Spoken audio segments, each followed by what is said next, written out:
back to my new video. I hope हजुरहरूले सन्चै हुनुहुन्छ होला। म पनि एकदमै सन्चै छु। भन्दा पनि हल्का रुगा लागिरहेको छ। अनि आजको भ्लगको सुरुवात चाहिँ तररबाट भइरहेछ। अब हामी चाहिँ आज भोजपुर जाँदैछौँ। अनि यहाँ हुनुहुन्छ मेरो भाइ, एकदमै धेरै इम्पोर्टेन्ट काम गर्दै हुनुहुन्छ, त्यही भएर बिजी हुनुहुन्छ हैन। अनि यहाँ चाहिँ हुनुहुन्छ मेरो बहिनी। अनि हामी चाहिँ अघि कति 4 बजे कति मिनट पो गएको थियो, त्यतिखेर ममले उठाउनु भयो। अनि त्यही भएर उठिगरी चाहिँ मुख सुख धोएर बसिरहेको। अनि अहिले चाहिँ ठ्याक्कै भन्नुपर्दा 5:07 भएको छ। अनि हाम्रो नानाजीको गाडी चाहिँ 4 बजे आउँछ भनेको थियो। अनि हाम्रो नानाजी चाहिँ 3 बजे उठेर रेडी हुनुभएको। 5 बजीसम्म अहिलेसम्म गाडी आएको छैन। हाम्रो नानाजी तनावमा हुनुहुन्छ, एकदमै बेसी तनावमा हुनुहुन्छ। के भन्न चाहनुहुन्छ? मलाई लिन आउने ड्राइभरलाई तिनकुनेमा चुडेलले लग्यो भनेर अब म यहाँनिर भन्न चाहन्छु। त्यही भएर नआइपुगेको हुनसक्छ है। हाम्रो नानाले लिन आउनुहुने ड्राइभरको हुनुहुन्छ तपाईँले तिनकुनेमा चुडेललाई लग्छ अरे।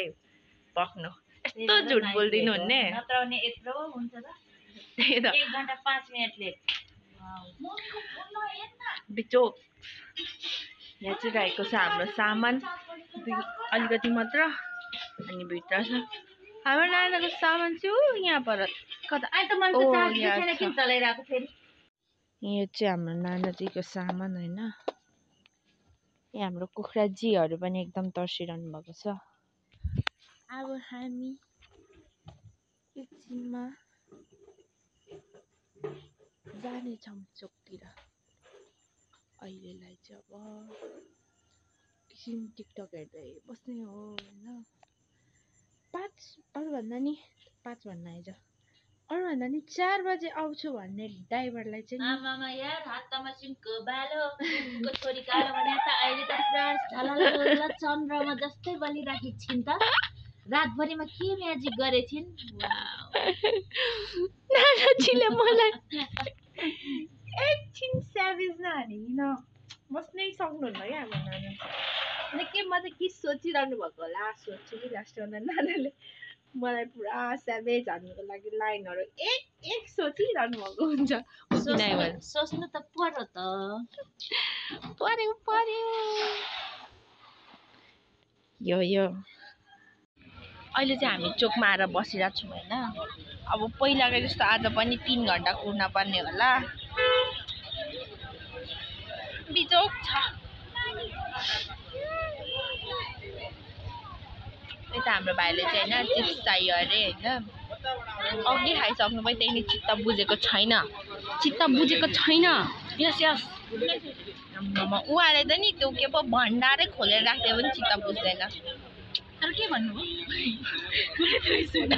त्यही जस्तो भए पनि मेरो भाइ हो, मेरो मुटुको टुक्रा हो, मेरो ज्यान हो, मेरो परान हो, मेरो मुटु कलेजो आन्द्र भित्र फोक्सो सोक्सो सबै हो मेरो भाइ, मेरो बहिनी, मेरो मम्मी।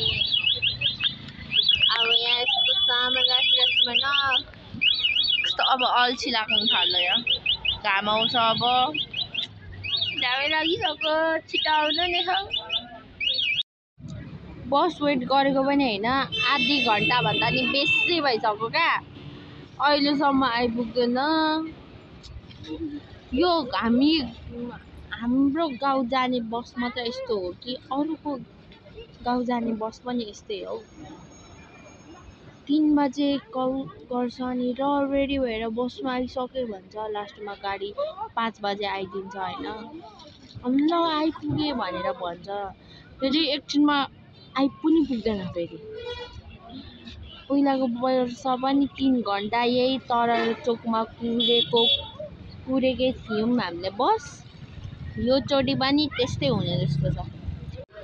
15 मिनट अगाडि हलगडामा छु भनेर कल गर्नुभएको हाम्रो गुरुजी र गाडी मालिक अहिलेसम्म आइपुग्नु न हौ।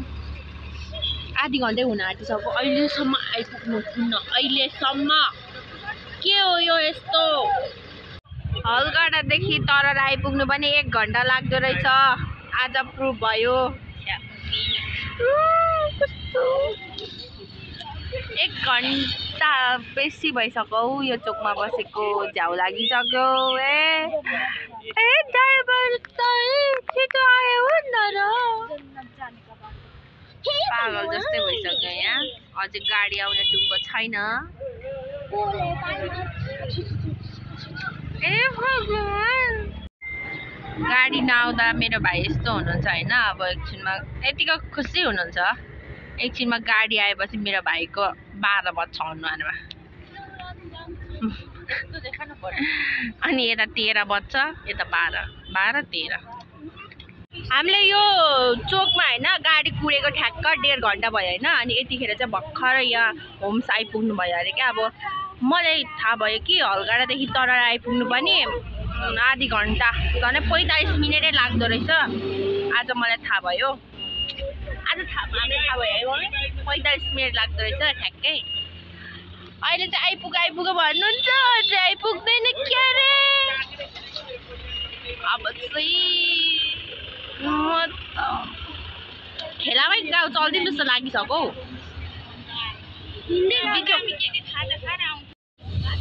फाइनल्ली हामी घर आइपुग्न लाग्यौँ अब यता हेर्न सक्नुहुन्छ लुङ्गाबारी यता सम्बिचा यहाँ तल हाम्रो घर देखिरहेको छ हाम्रो गाउँको नजारा आँखाले हेर्नु चाहिँ राम्रो छ कि तर क्यामेराले अलिक देखाएन हो अब चाहिँ हामी घर आइपुग्न आँट्यौँ होइन अहिले चाहिँ हामी मालीको जङ्गल मुनि छौँ होइन अब यहाँदेखि हामी कति 5 मिनट जति तल झर्नुपर्छ भने कम्मर कसे मुगला नपसे 5 वर्ष बसे फेरि पछि आयो माया लाउन थाल्यो फेरि पछि आयो माया लाउन थाल्यो भरि कम्मर कसे मुगला नपसे 5 वर्ष बसे फेरि पछि आयो माया लाउन थाल्यो माया लाउन थाल्यो मायाले भरि बिसै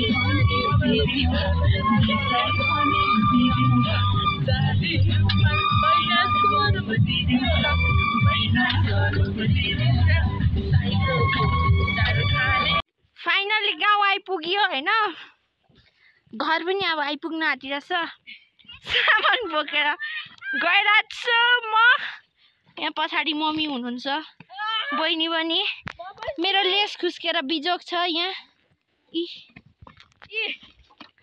झन् मेरो ब्याग त छुट्टी अवस्थामा पुगिसक्यो अब हामी चाहिँ यस्तरी सामान बोकेर होइन जानुपर्ने हुन्छ अब हेलो गाइज अनि अहिले हामी यसरी अप्ठ्यारो तरिकाले सामान बोकेर चल्दैछु यहाँ मेरो मम्मी पछाडि मेरो दिदी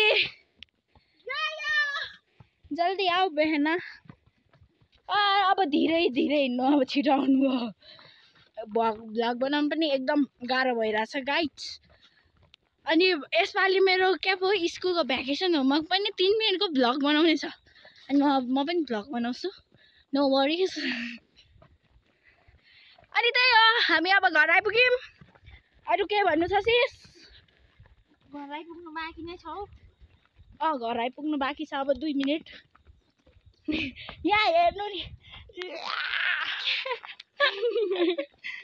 hello guys welcome to my new vlog अब के भन्नु अरू त भन्नु आउँदैन मलाई आज हामी सुनसरीदेखि भोजपुर आइपुगिसकेका छौँ र अगाडि मेरो मम्मी मेरो भाइ अनि मेरो दिदी जानुहुँदैछ अनि म यहाँ छु म एकदम के भन्छ भारी बोकिरहेको छु मम्मी र दिदीले पनि सामान लगिसक्नुभयो मेरो क्यामेरै पक्र्न आएन मलाई अब आइपुग्न आँटेँ अनि त्यही हो मेरो स्टार्टिङ नै नराम्रो भयो फाइनल्ली हामी चाहिँ घर पनि आइपुगिसकेको छौँ अनि अघि भ्लग बनाएको थिएँ के पो के भएन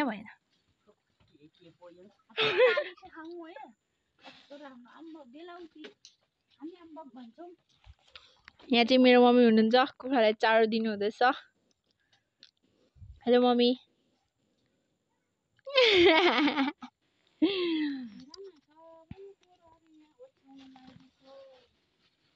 म चाहिँ हैन नि आएर ड्रेस चेन्ज गरेर यहाँ अम्बक खाँदैछु यहाँ बोटमाथि त हैन यस्तो छ के भन्नु यसलाई हो यहाँ माथि चढेर खाँदैछु अनि बोटमाथि अझै छ एउटा जुनार छ हैन यो चाहिँ तलतिर चाहिँ जुनार भन्नुहुन्छ हैन त्यही भएर त्यही जुनार भन्ने बानी भयो तर यसलाई चाहिँ हामी सुन्तला भन्छौँ यहाँ तर पनि छ यहाँ एभोकाडो छ किम्बु छ यो पिक्चरको देखिरहेको छ कि त्यसलाई चाहिँ सुन्तला भन्नुहुन्छ कि तर हामी दुईटैले सुन्तला भनिदिन्छौँ क्या खतरा हो हामी हेलो आज चाहिँ नेक्स्ट डे अनि आज चाहिँ फुलपाती म चाहिँ फुलपाती बोलाउन जाँदैछु अब यहाँदेखि कति लाग्छ ए टाइमै थाहा छैन हुनुहुन्छ मेरो पापा हेलो बाबा यता मम्मी यता हुनुहुन्छ मेरो भाइ ए यता अब म चाहिँ फुलपाती बोलाउनु गएको हैन अब 5000 को लिएर आउनु पर्नेछ अब म चाहिँ चलेको ल अब आधी बाटोतिर भेटौँ ल बाइ बाइ बाइ बाइ बाबा यो चाहिँ रहेको छ हाम्रो बोडाबारी सबै बोडी चढिरहनु भएको छ यहाँ पर पुरा बाँदरले पुरा कसलाई पर्खिरहनु भएको छ म चाहिँ लाग्दैछु अब हरियाली हेर्दै लेकदेखि बेसीतिर झर्दै अहिले चाहिँ म यो के भन्छ मोहङमा कि के हो समथिङ ठाउँको नाम कन्फ्युज भएँ म चाहिँ यहाँ तल पुग्नुपर्ने हुन्छ यता तल चाहिँ देखेको छैन जाँदैछु चाहिँ कति 3 भागमा भर्खर 1 भाग चाहिँ कटिरहेको छ अझै 2 भाग बाँकी छ अझै मेरो यात्रा जारी छ बाटो चाहिँ यस्तो छ हैन अब यहाँदेखि चाहिँ त्यति भिड देखिँदैन गहिरो हुँदै गयो अब एकैचोटि तल पुगेर फेर्नेछौँ फाइनली म मामालाई आइपुगिसकेँ अनि फेरि यहाँ मामालाई आइपुगेर हाम्रो कुप्री बोजूको चिहानमा चिहान भन्दा नि के कपिसमा चुना हाल्न जाँदैछौँ म मेरो नानाजी आज नानाजीको 2टा हात खाली नभएको कारणले गर्दा नानाजीको साइडबाट आउने भ्लग चाहिँ थोरै अलिक प्राविधिक गडबडीको कारणले गर्दा नआउने भएको जानकारी गराउन चाहन्छु धन्यवाद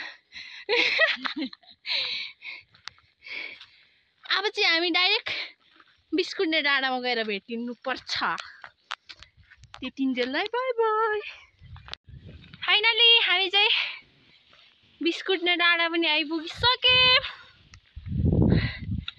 यस्तो मिठो हावा सरर चलिरहेछ हाम्रो नानाजी यता हुनुहुन्छ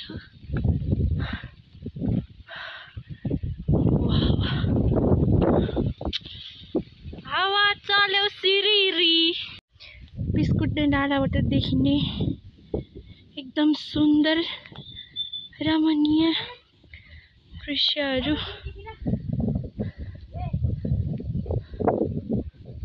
कस्तो टल्केको यस यो मेरो कान्छा मामाको घर यता छ यो नानो हुनुहुन्छ कस्तो दामी छ नि हो यता चाहिँ के पो भन्छ यो ठाउँको नाम कन्फ्युज है यहाँ माथिको चाहिँ यो भनेको फतुवागढी पर्छ बिस्कुटने डाँडा बजारमा तपाईहरु 2 जनालाई स्वागत छ। धन्यवाद यस्तो मजाले स्वागत गरिदिनु भएकोमा। हामी चाहिँ अझै हाम्रो गन्तव्यतिर लाग्दैछौँ। हाम्रो गन्तव्य अझै पर रहेको छ। यो चाहिँ हाम्रो बोजूको कफिस रहेको छ।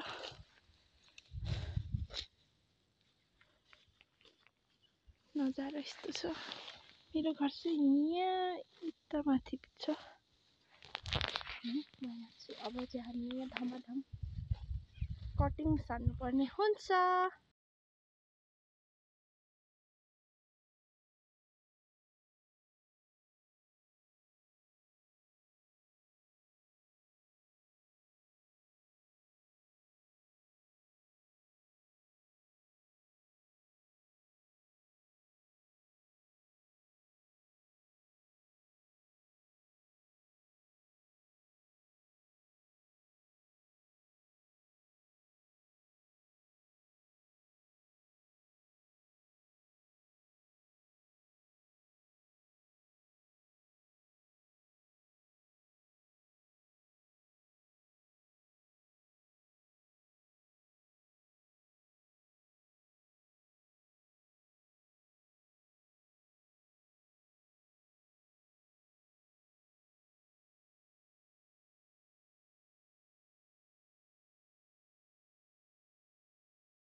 फाइनली हाम्रो कार्य समापन भएको छ।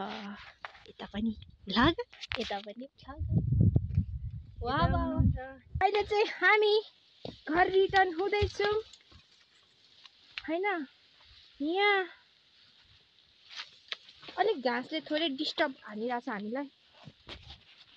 पुरै यस्तरी घाँस छ नि। यी घाँस टिक लमगम खान्छन् मन। अब चाहिँ हामी डाइरेक्ट धौखानीमा गएर भेट्नेछौँ। ल है त। अहिले चाहिँ हामी धौखानीमा छौँ। धौखानीमा त अघि आइपुगेर पानी बनाउन तापर पुग्यौँ होइन। अनि पानी बनाएर ट्याक्क घर आइपुग्यौँ होइन। त्यसको 1 मिनेटपछि फेरि बन्द गरिदियो। बिजोक रमाइलो। यहाँ पसिनै पसिनाहरू नुहाउनु रेडी भएको म। हाम्रो नाना चाहिँ यहाँ हुनुहुन्छ अनि मलाई चाहिँ यहाँ झ्याउ लाग्यो होइन। अनि म उठ्दै बस्दै गरिरहेको छु होइन। कस्तो टल्केको के गर्नु र हे भगवान। अहिले चाहिँ हामी मामल्लाबाट र माइतबाट निक्लिँदैछौँ। अनि आजको फुलपाती चाहिँ रङ्गाउने एकदम किम्ती वस्तु चाहिँ हाम्रो नानाजीको थोरै प्राविधिक गडबडी भयो बाख्राको कारणले गर्दा। के पो भन्दै थिएँ। एकदम किम्ती वस्तु त्यो चाहिँ हाम्रो नानाजीको घरमा रहेको छ। अब उताबाट निकाल्नु पर्ने हुन्छ। अहिले चाहिँ म होइन चट्ट परेर मासु लिएर नि घर आइपुगिसकेँ। मेरो हालत चाहिँ हेर्न सक्नुहुन्छ। यस्तो कडा अनि यहाँ खुनै खुन्छ यता। यस्तो हालत नयाँ घर आइपुगेको छु। अनि उता बाहिर चाहिँ बाबा अनि काकाले काटकुट गर्दै हुनुहुन्छ। यहाँ चाहिँ हाम्रो काटाकुटुक गर्ने कार्यक्रम भइरहेको छ।